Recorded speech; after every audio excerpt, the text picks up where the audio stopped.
नमस्कार मित्रांनो, मी राहुल वाघाने तुमच्या सर्वांचं पुन्हा एकदा आपल्या नवीन विषयावरील या व्हिडिओमध्ये हार्दिक स्वागत आहे. मित्रांनो, आजच्या या व्हिडिओमध्ये आपण माहिती पाहणार आहोत मृत्यूपत्राचा लखोटा म्हणजेच बंद लिफाफ्यातील सीलबंद मृत्यूपत्र जिल्हा निबंधक कार्यालयात कशा प्रकारे नोंदवून डिपॉझिट करता येते. मित्रांनो, त्याचा फायदा काय आहे, डिपॉझिट करण्याची प्रक्रिया कशी आहे, तुम्हाला सुद्धा तुमच्या पश्चात तुमच्या संपत्तीचे वाटप तुमच्या मर्जीनुसार तुमच्या वारसामध्ये व्हावे असे वाटते तर मित्रांनो, हा व्हिडिओ शेवटपर्यंत नक्की बघा. पुढे जाण्यापूर्वी मित्रांनो, जर तुम्ही आपल्या चॅनलवरती नवीन असाल तर चॅनलला नक्की सबस्क्राईब करा. फेसबुक इंस्टावर हा व्हिडिओ पाहत असाल तर नक्की फॉलो करा. मित्रांनो, महाराष्ट्र शासनाच्या नोंदणी व मुद्रांक विभागाद्वारे जिल्हा निबंधक कार्यालयात मृत्यूपत्राचा लखोटा म्हणजेच सीलबंद लिफाफ्यातील मृत्यूपत्र डिपॉझिट करण्याची सुविधा दिली जाते. सर्वप्रथम आता मृत्यूपत्र म्हणजे काय हे समजून घेऊयात. तर मित्रांनो, आपल्या संपत्तीचे वाटप हे आपल्या पश्चात म्हणजेच आपल्या मृत्यूनंतर वारसामध्ये किंवा इतरांमध्ये कशा प्रकारे केले जावे याची मृत्यू होण्यापूर्वीच अधिकृतरित्या केलेली तजवीज होय. यामुळे तुमच्या इच्छेनुसार तुमच्या वारसांना तुमच्या पश्चात तुमच्या संपत्तीचा अधिकृत ताबा हा मिळविता येतो.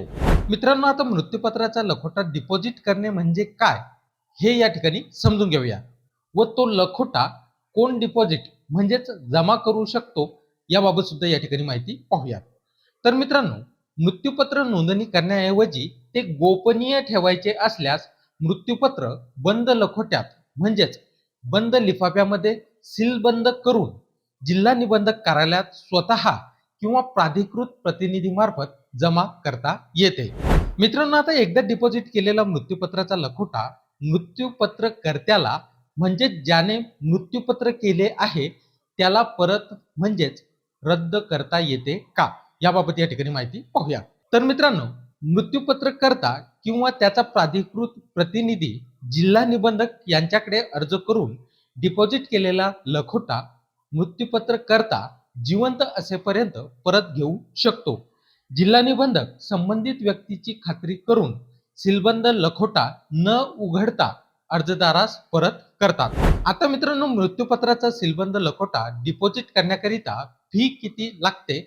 तर मित्रांनो, फक्त 100 रुपये इतकी फी याकरिता जिल्हा निबंधक कार्यालयाकडून आकारल्या जाते. मित्रांनो, आता या ठिकाणी एक महत्त्वाचा सल्ला असा आहे की लखोटा डिपॉझिट करायला जरी 100 रुपये इतकी फी लागत असतील, मात्र मृत्यूपत्र तयार करण्याकरिता एखादा चांगला वकील पाहून त्याच्याकडून मृत्यूपत्र बनवून घेतलेले कधीही चांगले आणि ते मृत्यूपत्र नंतर 100 रुपये फी भरून जिल्हा निबंधक कार्यालयात डिपॉझिट करून घ्यायला हवे.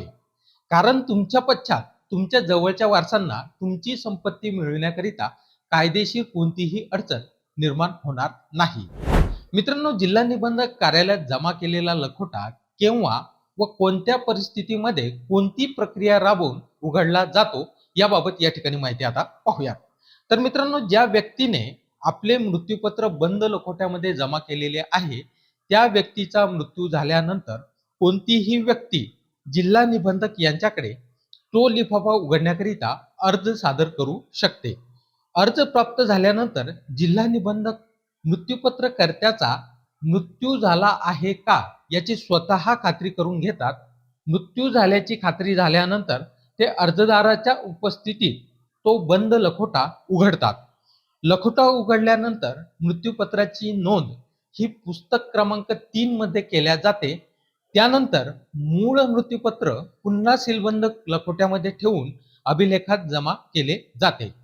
त्यानंतर मित्रांनो, पुस्तक क्रमांक 3च्या नकलीची प्रमाणित प्रत अर्जदारालाही दिली जाते. त्या प्रतीनुसार अर्जदार पुढे मृत्यूपत्रातील उल्लेखानुसार संपत्तीमध्ये आपला अधिकार कायदेशीररित्या मिळवू शकतो. तर मित्रांनो, हा व्हिडिओ तुम्हाला नक्की आवडला असेल कारण तुम्ही हा व्हिडिओ शेवटपर्यंत पाहिलेला आहे. तर मित्रांनो, मग हा व्हिडिओ लाईक तसेच शेअर नक्की करा जेणेकरून इतरांनाही या माहितीचा लाभ हा घेता येईल. तसेच मित्रांनो, तुमचे काही प्रश्न असतील तर तुम्ही कमेंट बॉक्समध्ये नक्की कळवा. तर चला, लवकरच भेटूया अशाच एका नवीन माहिती आधारित पुढील व्हिडिओमध्ये. तोपर्यंत जय हिंद, जय महाराष्ट्र.